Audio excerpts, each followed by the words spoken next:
एक बार महात्मा बुद्ध एक गांव में अपने शिष्यों सहित घने पेड़ की छांव के नीचे बैठ थे।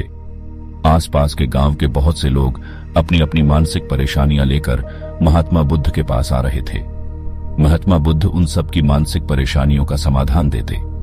सब लोग खुशी खुशी अपनी समस्याओं का समाधान पाकर वहां से लौट रहे थे। वहीं से कुछ दूर बैठा एक दुखी भिखारी खुद की किस्मत को कोसता हुआ बुद्ध के पास जाने वाले लोगों को देखकर ये सोचने लगा कि अभी कुछ देर पहले तो ये लोग दुखी मन से मुंह लटकाए उन महात्मा के पास गए थे और अब इतना खुश होकर कैसे वापस लौट रहे हैं। आखिर माजरा क्या है, जरा मैं भी जाकर देखूं कि वो महात्मा ऐसा कौन सा खजाना बांट रहा है इन लोगों को जो इनके चेहरे खुशी से लाल हो गए। वो दुखी भिखारी कुछ नजदीक गया तो उसने देखा कि ये महात्मा तो लोगों को प्रवचन देकर लोगों के दुख का निवारण कर रहे हैं।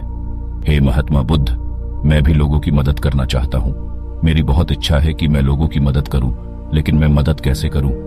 मैं तो बहुत गरीब हूं, ना तो मेरे पास धन है, ना ही कोई वस्तु जिससे मैं किसी की मदद कर सकूं।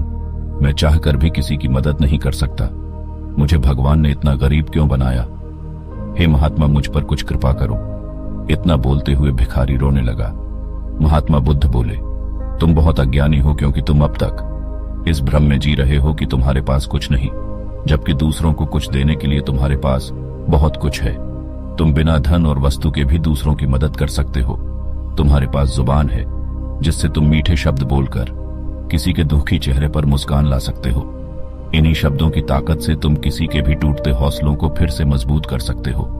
इन्हीं शब्दों की ताकत से तुम किसी के भी मन में सकारात्मक विचारधारा के बीज बोकर उसको गलत रास्ते पर जाने से रोक सकते हो।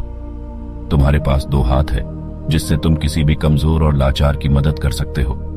तुम्हारे पास 2 आंखें हैं जिससे तुम किसी अंधे को रास्ता दिखा सकते हो। तुम किसी के लिए दुआ कर सकते हो सकता है तुम्हारी दुआ से किसी के बिगड़े काम फिर से बन जाए।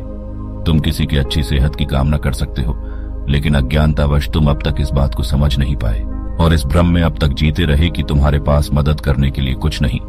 किसी की मदद करने के लिए धन और वस्तु का होना अनिवार्य नहीं है। बिना धन और वस्तु के भी हम कई प्रकार से लोगों की मदद कर सकते हैं। महात्मा बुद्ध के ज्ञान भरे इन सुंदर वचनों को सुन भिखारी के चेहरे पर मुस्कान आ गई और वो खुशी से झूमता हुआ वहां से चला गया। तो देखा दोस्तों, महात्मा बुद्ध के इन बातों से कितना सुंदर ज्ञान जानने को मिला। आज के समय में ऐसे ही बहुत से लोग हैं जो यही सोच सोच कर दुखी होते रहते हैं कि मेरे पास ये नहीं वो नहीं, बल्कि जो है उसी में संतोष करना सीखो और बिना किसी मतलब के लोगों की मदद करो। इन्हीं से आपको परम सुख की प्राप्ति होगी। तो दोस्तों, ये कहानी आपको कैसी लगी कमेंट सेक्शन में जरूर बताना।